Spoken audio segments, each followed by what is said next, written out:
1941, German Luftwaffe pilots are locked in combat with enemy fighters over Northern Europe, the Mediterranean, North Africa, and Russia. The Luftwaffe's leading aces are legends, while Germany's advanced fighter designs shock the world. In the skies, the Luftwaffe has the upper hand.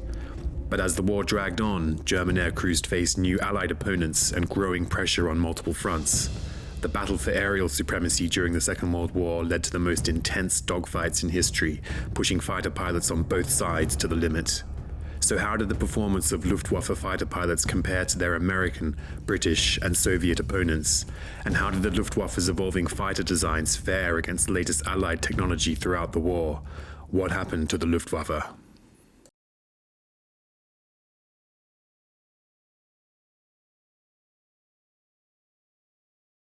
As Europe plunged into the abyss of the Second World War, Germany launched a lightning invasion of the Low Countries and France, bringing the Luftwaffe into direct conflict with the Western powers for the first time. During the invasion, which started on May 10, 1940, the Germans deployed 970 Bf-109Es and 250 Bf-110Cs alongside a more extensive bomber fleet. In contrast, the French, British, Belgian, and Dutch combined forces on the continent had just over 600 operationally ready, modern, single-engine fighters available to face the German onslaught. This asymmetry in aircraft numbers was mainly due to British and French failures to concentrate dispersed air units. The French Air Force had 1,000 fighter aircraft stationed in North Africa, while only a few hundred were located in northeast France to oppose German forces. France's obsolete Morane-Saulnier 406 was the most numerous Allied fighter available, but its poor engine power, low shooting accuracy, and limited range frustrated French pilots and, on paper, made it no match for the Bf-109E. Of the French Air Force's domestic designs, only the WWII D520 could meet German fighters on even terms, thanks to its maneuverability, but their numbers were too small to make a difference. In the campaign's opening days, the Luftwaffe destroyed Dutch and Belgian air units with little opposition, mainly through devastating ground attacks. As attention shifted to France, German air crews launched Operation Paula on June 3rd, a massive raid involving around 640 bombers deployed alongside hundreds of Bf-109s and Bf-110s to eliminate the remaining units of the French Air Force. Although the operation fell short of expectations, the French Air Force was completely overwhelmed. By the middle of June, German pilots had achieved air superiority over most of the French invasion front, and the Luftwaffe appeared to have achieved total success. But the speed of this victory also stemmed from outdated and archaic French Air Force doctrine and broader strategic and organizational failures among the Allied forces. French military planners assumed the war would be lengthy and attritional, so they used available aircraft and aircrews defensively and in limited numbers as part of a reactive air power strategy.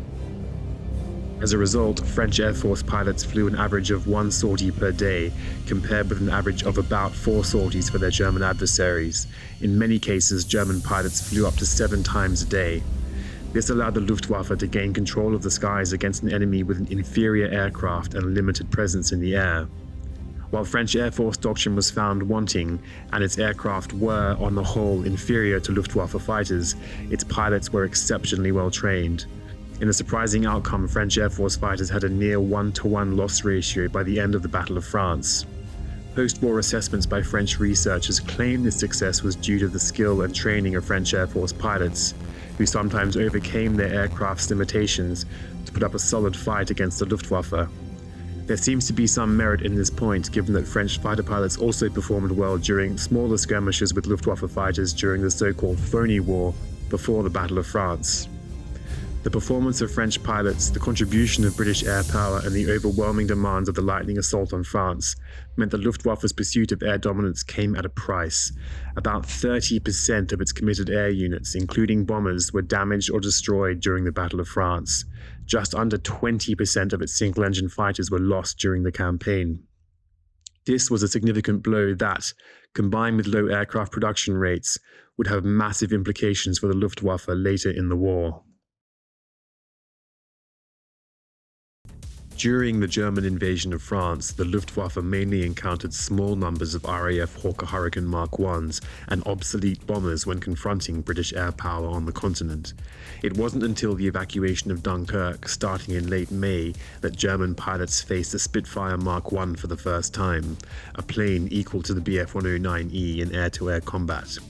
Both sides suffered considerable attrition of aircraft. 177 RAF planes were destroyed or damaged, while the Luftwaffe lost 240 aircraft, including many undefended bombers, over the beaches of northern France. While the outcome of this initial skirmish was inconclusive, it proved RAF Fighter Command's ability to contend with the Luftwaffe on equal terms. However, the ultimate clash would follow during the Battle of Britain a few months later. From July to October 1940, the Luftwaffe launched an offensive counter-air campaign against the Royal Air Force and targets across Britain. Over 2,700 aircraft, including bombers, fighters and reconnaissance planes across 3 Luftwaffe air fleets, were deployed to crush RAF Fighter Command and gain air superiority over southern England. Crucially, German single-engine fighters outnumbered those of their RAF opponents in the opening weeks of the battle. This meant the RAF faced the daunting challenge of taking down the vast Luftwaffe bomber fleet while facing a numerically superior German fighter force. As a result, Hurricane pilots prioritized the bombers, while the Spitfires went after the escorts, meaning fewer than 40% of RAF Fighter Command's air assets prioritized air-to-air encounters with Luftwaffe Bf-109s. The Spitfire was arguably a superior dogfighter but had a weaker climb performance and lacked fuel-injected engines during the Battle of Britain. Bf-109 pilot Heinz Lang described the differences between the two aircraft as follows. "We were confident the Bf-109 was superior to the Hurricane and that it was at least a match for the Spitfire. We were better when climbing or diving, although I think both the RAF aircraft were more maneuverable. We were better armed with 20mm cannon, and there was no doubt about the superiority of our fuel system over the carburetors of the Rolls-Royce Merlins. We could push over into a dive without the engine faltering," he said. Meanwhile, the Royal Air Force Fighter Command still used the outdated Vic formation in combat in the early stages of the conflict. German pilots called their opponents rows of idiots for flying in this way. Among its many flaws, the Vic formation offered RAF airmen less visual coverage of aerial threats. The more experienced Luftwaffe had long since adopted the superior Finger 4 formation, or Schwarm, from lessons learned during the Spanish Civil War. Aware of the flaws of RAF flying tactics and the strengths of the Bf-109, German pilots avoided dogfights when possible, preferring surprise attacks from above in boom and zoom style assaults. In response, British aircraft had to break the Vic formation to escape, leaving them isolated and vulnerable.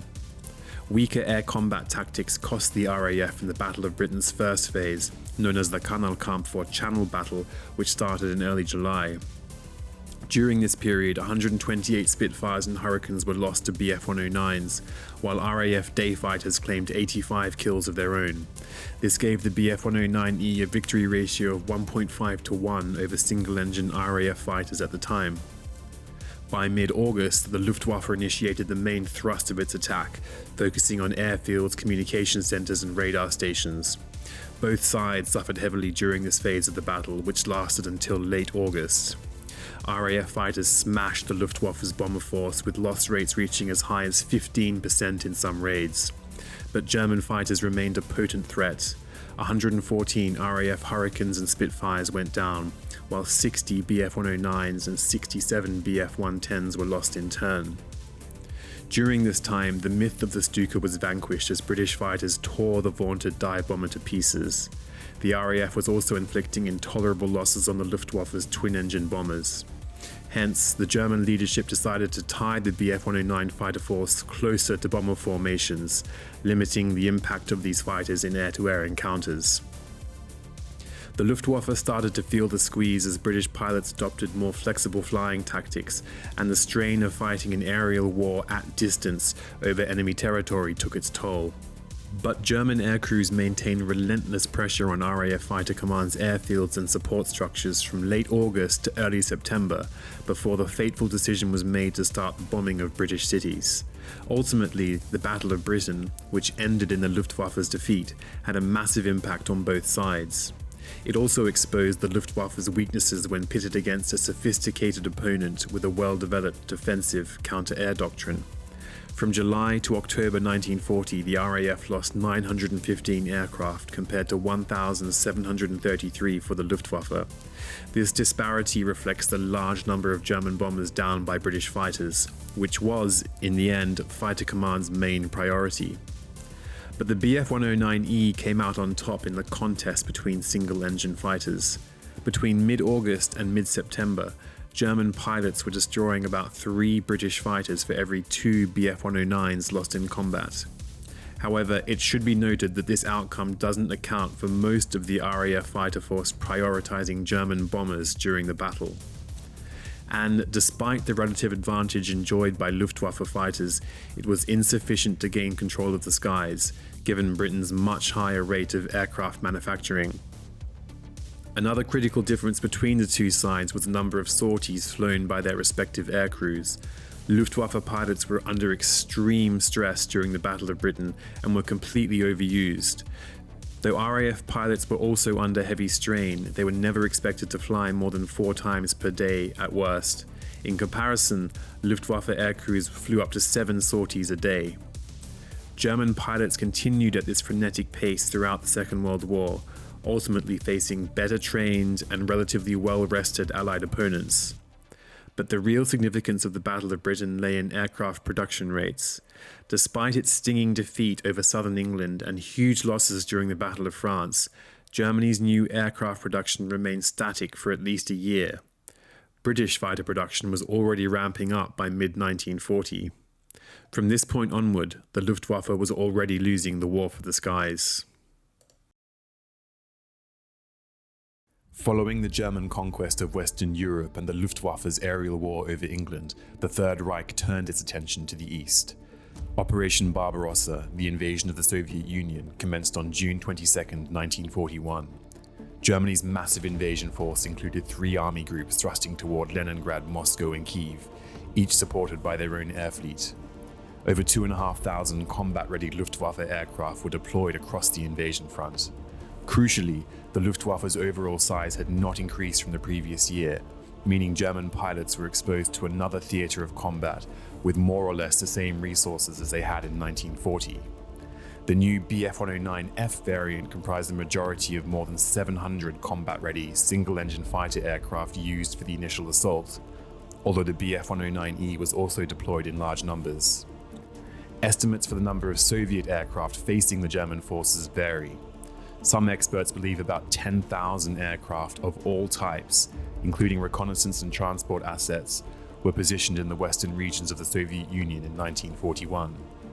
Fighter aircraft accounted for just under 2/3 of Soviet air strength, but less than a quarter were modern designs, either the MiG-3, Yak-1, or Lag-3. The remainder were obsolete units, including the Polikarpov I-15 and I-16, easily outclassed by Luftwaffe fighters. On the first day of the invasion, an initial Luftwaffe assault of 637 bombers and 231 fighters struck Soviet airfields, causing extensive destruction and the loss of between 1,500 and 2,000 enemy aircraft either on the ground or in the air. Air combat was ultimately one-sided as the Soviet Union's poorly organized air defense collapsed. Soviet pilots' slow transition to new aircraft types and limited flying time seriously undermined their combat ability against the Luftwaffe. In the first few months of 1941, some Soviet pilots only received 5 to 15 hours of flight training in certain Western military districts. In addition, Soviet flying tactics were outdated, leaving Red Air Force fighters vulnerable to more experienced and battle-hardened German pilots. As a result, the Luftwaffe imposed staggering losses on the ground and in the air. Some estimates for destroyed Soviet aircraft across the summer of 1941 are about 7,500 to 8,000 air assets. It was a masterclass in the Luftwaffe's air strategy, and for a short period, the Soviet Air Force was knocked out of the war. However, the Luftwaffe still faced a depletion of aircraft and pilots as the Army's lightning advance into Soviet territory imposed serious operational and organizational strains on the service. German fighter losses between July and December 1941 came to 447 in combat and 378 from non-combat causes. However, the availability of serviceable aircraft was the Luftwaffe's real challenge. By October 1941, the ready rates of German air assets on the Eastern Front had absolutely tanked. Only 58% of single-engine fighters were in commission, while the number of twin-engine bombers was below 40%. The Battle of Moscow in the final 3 months of the year offers a window into the troubles facing the Luftwaffe at the time. The Soviet Air Force, which had recalled fighters and attack planes from Siberia, could deploy twice as many aircraft as the Luftwaffe. This meant that, at times and in short bursts, it gained brief air superiority over the battlefront. In the opening months of 1942, following a bitter winter and a stalling German offensive, the Luftwaffe's logistical and operational strains multiplied as the Soviets received a boost from higher production and an organizational overhaul of the Air Force. This gave Moscow some time to recover, and gradually the Red Air Force started to contest the skies as new aircraft reinforced its ranks. As the year progressed, the strain on the Luftwaffe intensified as Allied activity on other fronts, including North Africa, the Mediterranean, and Western Europe, ramped up. It also coincided with the introduction of new Soviet aircraft, including the La-5 and Yak-9, in July and October 1942, respectively. The La-5, a significant development from the Lag-3, featured an air-cooled radial engine. The new aircraft could match the performance of Luftwaffe fighters at low altitudes, and by the end of that year, 1,129 units had been delivered. Meanwhile, the Yak-9 first saw action in the Battle of Stalingrad in the winter of 1942-43. Its presence in the skies boosted Soviet pilots' ability to contend with Luftwaffe fighters on equal terms. Even so, 1942 marked another period of Luftwaffe air dominance. Estimated Soviet combat losses reached 7,800 aircraft over the year, while the Luftwaffe's total combat losses had reached just over 3,200 from January to October. Only 868 single-engine fighters were lost to enemy aircraft over this time. Luftwaffe pilots were simply superior to their Soviet counterparts, and their ability to maintain an edge over their opponents during this period shows just how sizable the skills gap was in air-to-air encounters. But the Luftwaffe was paying a heavy price to rule the skies. Throughout 1942, test pilots and instructors based in Germany were rounded up and deployed to the Eastern Front to meet the insatiable need for aircrew. By 1943, the Luftwaffe's technological and performance edge over the Soviet Air Force had ended, thanks to the widespread availability of new fighter designs, including the Yak-9. From this point on, the latest Bf-109G variants and later FW-190A variants were more or less matched in the skies over the Soviet Union by their opponents. This meant that 1943 marked a turning point for the Luftwaffe, in which its technological advantages diminished and its ability to control the skies came to an end. Even so, German pilots remained a potent threat in air-to-air combat when deployed at scale, as seen in some of the Luftwaffe's last gasp attempts at offensive action. In several air-to-air engagements in the opening phases of Operation Citadel in 1943, German pilots destroyed hundreds of Soviet fighters and bombers, with only limited losses of their own. These massive encounters were considered the last operation of the so-called Old Luftwaffe on the Eastern Front, after which its ability to shape frontline developments was massively curtailed. No matter how many Soviet aircraft Luftwaffe fighters destroyed, the Red Air Force continued to produce vast numbers of planes and pilots at an astonishing rate. About 11,200 Soviet aircraft were lost in combat to the Luftwaffe alone in 1943, but 35,000 planes were manufactured over the same period. This advantage more than tipped the scales in Moscow's favor. The Luftwaffe was ultimately overwhelmed by its opponent's sheer size. During the latter months of 1943, the Soviets could deploy up to 10,000 aircraft across the entire front, while the Luftwaffe's total combat strength in the east in December 1943 was just 1,668 aircraft. At the time, single-engine fighters accounted for only 27% of this total. As resources became increasingly strained and the number of experienced pilots diminished, the Luftwaffe's air fleets in the east were a lower priority in the hierarchy of Germany's aerial warfare needs. This is because the skies in the west became the Third Reich's primary concern as US and British pressure escalated. The Luftwaffe's changing priorities can also be seen in the difference in armament used by fighters on the eastern and western fronts. Only 17% of the Luftwaffe's total supply of 13mm and 20mm aircraft guns were located on the Eastern Front by the middle of 1943. The majority of these weapons were used by fighters in the West to deal with Allied heavy bombers, as the Luftwaffe developed heavily armed sub-variants of the Bf-109 and FW-190. This situation left Luftwaffe pilots completely underarmed when facing heavily armored Soviet aircraft like the IL-2, which accounted for about 30% of total Red Air Force strength. The vast expanse of the Eastern Front ultimately swallowed up the relatively small Luftwaffe. By January 1944, German pilots were facing off against nearly 14,000 Soviet aircraft. In contrast, the Luftwaffe's authorized frontline fighter strength across all fronts was just over 2,200 aircraft, of which only 1,095 were operationally ready at the end of 1943.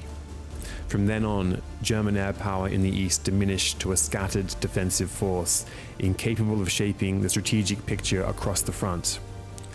The Luftwaffe's experience on the Eastern Front showed that pilot skill, tactical finesse, and technological edge were insufficient against an adversary with a massive advantage in manpower and aircraft. But in the end, Luftwaffe losses in the East were overshadowed by events taking place in the Mediterranean and Western Europe, where German pilots were coming up against a combined American and British air offensive. The arrival of US air power to the European theatre in 1942 was, at first, dismissed by the Third Reich's senior leadership. The Luftwaffe's commanders disparaged the United States Army Air Force, its combat capabilities, and the scale of US military production. But this arrogance flew in the face of the available evidence. Political leaders in Berlin had, until that point, been receiving detailed and accurate intelligence reports about the development of 4-engine bombers in the US and the country's stunning ability to produce military equipment at scale. Germany's highest-ranking commanders ignored this information at the time. Moreover, by mid-1942, the Luftwaffe was ill-prepared to face a significant increase in air combat over Western Europe, with most of its resources being swallowed up on the Eastern Front. At the time, the Luftwaffe had about 300 operational single-engine fighters stationed from Holland to the northwest coast of France as a first line of defense against Allied aircraft. Many of these fighters were FW-190s and the latest Bf-109 variants because, although the bulk of the Luftwaffe fighter force was facing off against the Soviets, Germany's latest aircraft designs were all stationed in the West. The FW-190, for instance, didn't reach the Eastern Front until well into 1942, despite entering service in August of 1941. However, as US heavy bombers entered the skies over Europe for the first time, German pilots were shocked by their tightly packed formations, exceptional defensive armament, and survivability. The B-17 Flying Fortress in particular could absorb extreme damage, earning itself a reputation on both sides of the Channel. To cope with the size and armor of the American bomber fleet, later variants of the Bf-109G, including sub-variants of the G6, replaced existing MG-17 machine guns with heavier MG-131s, boasting 13mm rounds, an engine-mounted 30mm cannon, and sometimes two underwing 20mm cannons. This heavy armament was effective against bomber formations but reduced the aircraft's maneuverability and combat performance against Allied fighters. Throughout 1943, German fighter defenses in the West increased significantly as the Luftwaffe shifted resources away from the Eastern and Mediterranean fronts to deal with the growing threat of Allied bombers. By the middle of the year, the number of single-engine fighters in the Western theater increased from just over 300 to 600. This shift meant that, by the second quarter of 1943, almost a third of Germany's fighters were positioned to face the British and American combined bomber offensive. The effect of the German fighter buildup on American bombing raids was clear. During 1942, about 13% of US bombers were hit by enemy aircraft, but this number increased to over 18% by June 1943. American daylight bombing raids paid a heavy price when they went beyond fighter escort range, which, for most of that year, only extended about 300 miles over the European continent. This was insufficient to support air raids on targets inside Germany itself. Meanwhile, the Third Reich's most advanced and heavily armed aircraft were tested against US fighters, which were now beginning to arrive in greater numbers in England. In the first half of 1943, Luftwaffe pilots were locked in air-to-air combat with the P-47 Thunderbolts, which was beginning to equip US fighter groups in Europe. At this time, early variants of the P-47C and D could meet Luftwaffe fighters on even terms only at high altitudes, but were vulnerable at lower altitudes where they were easily outmaneuvered. Even so, the American fighter was already stamping its mark on the skies over Europe. In July 1943, during Blitz Week, the largest dogfight between the German and American fighters until that point took place.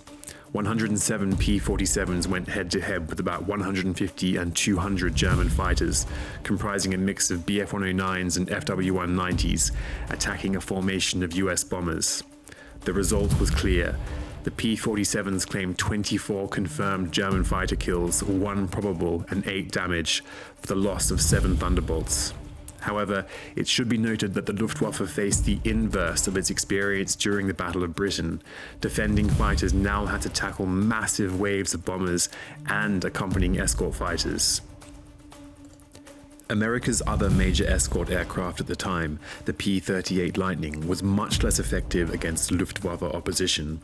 As it arrived in greater numbers in the second half of 1943, the P-38 came with a patchy track record from operations in North Africa and the Mediterranean. The P-38's main strengths, including its exceptional range and speed, could not compensate for its flaws, such as inadequate engine performance and slower dive speed relative to single-engine Luftwaffe aircraft. Faced with the growing threat of American fighters, the Luftwaffe leadership positioned lighter Bf-109 fighter groups, which excelled at higher altitudes, on the perimeter of the Reich's airspace to attack and contain the US escort aircraft. Heavy fighters, including Bf-110 variants and FW-190s, were stationed to the rear to engage American bombers beyond their escort's range. As a result, the second half of 1943 was generally considered a high point for the Luftwaffe in terms of the losses imposed on US air assets. A case in point is a destruction of 60 bombers, including 1,500 aircrew, during a raid on Schweinfurt in October 1943, out of a total of 291 aircraft. This was equivalent to a 20% loss rate and nearly 50% damage rate. Only 35 German fighters were downed in response. But the Luftwaffe paid a heavy price for this period of success, losing 276 single-engine fighters in September and 284 in October. These losses were unsustainable when German aircrews faced existential pressure on other fronts. In time, it would also hit the quality of the Luftwaffe's personnel. The degradation of experienced aircrews led to German fighter groups relying on amateur pilots with drastically reduced training. Luftwaffe fighter pilots received 175 hours of flying training at the time, but only 30 hours were spent in fighter aircraft, and by early 1944, this had slipped to just 25 hours. In contrast, US pilot trainees received 340 hours of training with 140 hours spent in combat aircraft. This fact alone led to a massive imbalance in pilot skills between German and Allied air forces. Adolf Galland described the capabilities of Allied pilots as astonishingly high. Meanwhile, Luftwaffe pilot losses were staggering. In 1943, the Luftwaffe trained 3,276 new fighter pilots, but lost most of these new recruits, 2,870, in combat over the year. The situation went from bad to worse in early 1944 as US strategy changed to give escort fighters the freedom to seek and destroy the Luftwaffe in the air, releasing them from a more defensive posture in relation to the bomber formations.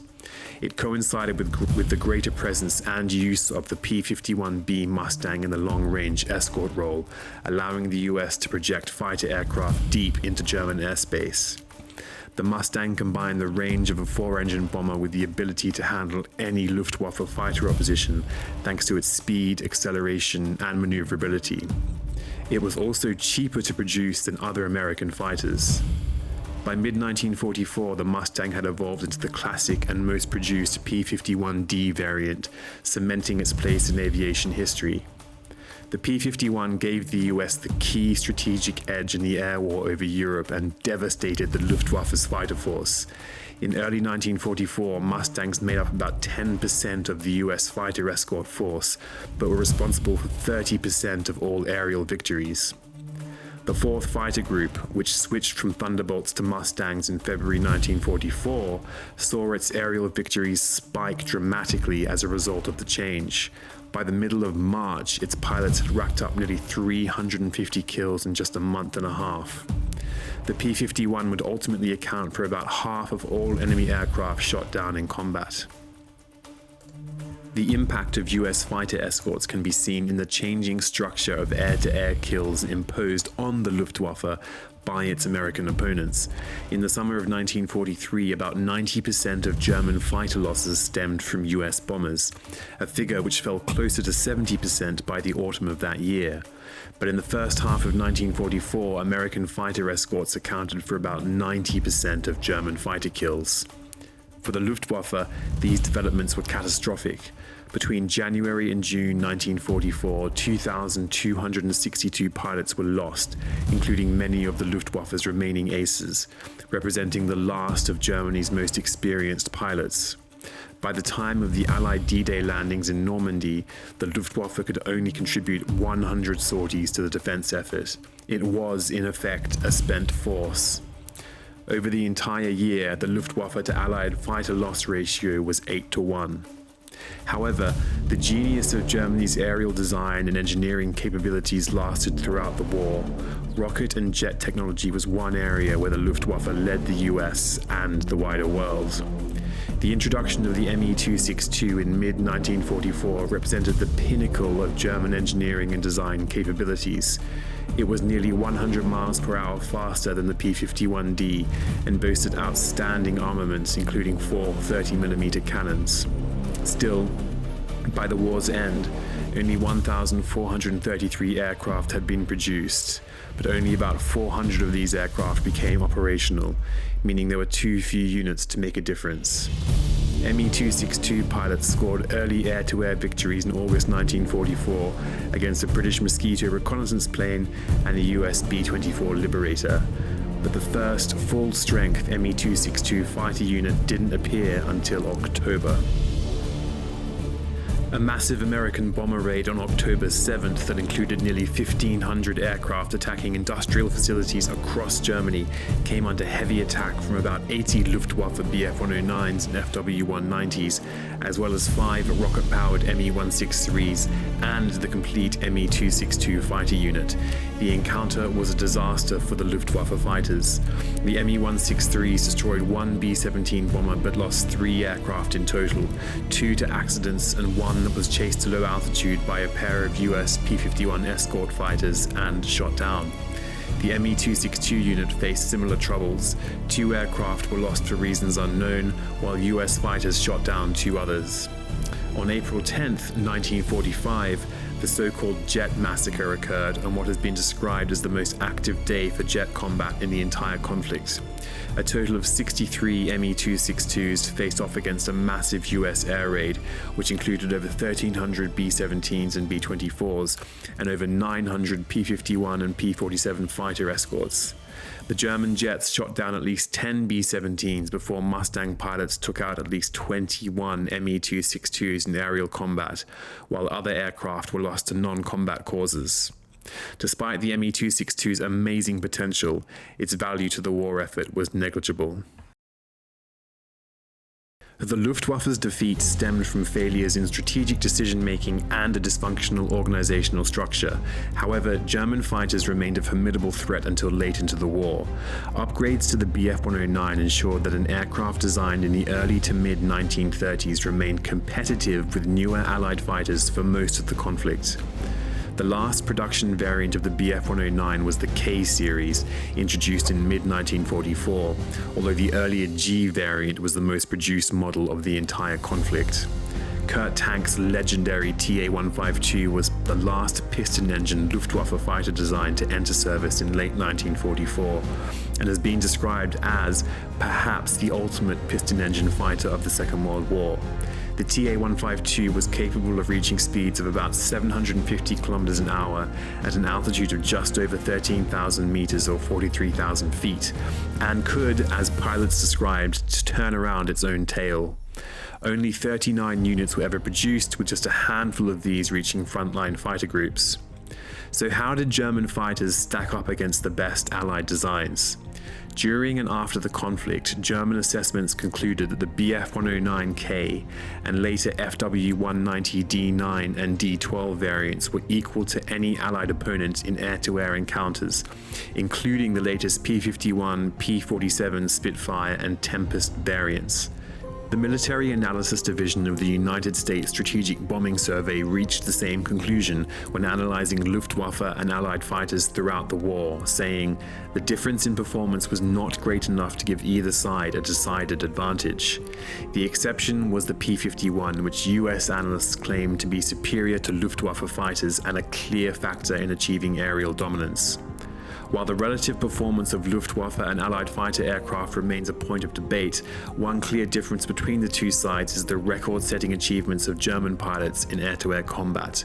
Luftwaffe pilots during World War II achieved the highest numbers of air-to-air victories ever recorded, while the top 100 fighter pilots of all time are all German.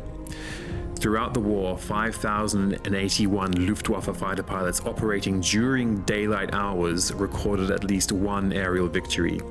In terms of total numbers, these airmen downed 54,835 Allied aircraft. But the concentration of air-to-air victories among German pilots was astonishing. The leading 100 pilots scored almost as many aerial victories as the bottom 4,900, meaning German aces absolutely dominated in terms of overall kill counts. It also meant they blew past the numbers recorded by Allied pilots. There are a number of reasons for this. One of them is that Luftwaffe fighter pilots throughout the war and across all fronts were flying many more sorties per day than their Allied opponents. For instance, the greatest fighter ace of all time, Erich Hartmann, who shot down 352 Allied aircraft, first joined a fighter wing in October 1942, then ended up flying 1,400 sorties throughout the war. This gave Hartmann a victory in 1 out of every 4 sorties that he flew. Interestingly, his counterpart Günther Rall, the third highest scoring ace of all time, with 275 victories, scored a kill in every second sortie that he flew. Yet Rall was shot down 5 times and seriously injured on a number of occasions, limiting his flying time throughout the war. Experts think this points to a more aggressive air combat posture to that of Hartmann. Meanwhile, the Luftwaffe did not rotate pilots out of active service, though leave was granted on an ad hoc basis, so German airmen operated under a general policy of fly till you die. Another factor is that the Luftwaffe was, for years, facing off against vast numbers of poorly trained Soviet pilots on the Eastern Front, who, for a while, were flying inferior aircraft. This provided ample opportunity for German pilots to rack up huge numbers of aerial victories. Finally, the flying tactics of Luftwaffe fighter wings in no way resembled an even team. Ace pilots were prioritized and other aircraft were supposed to protect and support their efforts in air combat. This ensured a small number of outstanding airmen dominated most aerial victories. But when we consider the Luftwaffe's performance during World War II, it's important to note one thing. German air power and air doctrine were on the back foot immediately after the Battle of France. The losses sustained during that campaign, coupled with growing pilot exhaustion, were compounded by a bruising loss in the Battle of Britain, which probably turned out to be the most consequential air campaign of the war. From then on, stalling aircraft production rates and an insufficient pipeline of new pilots meant the Luftwaffe had already lost. Defeat was just a matter of time.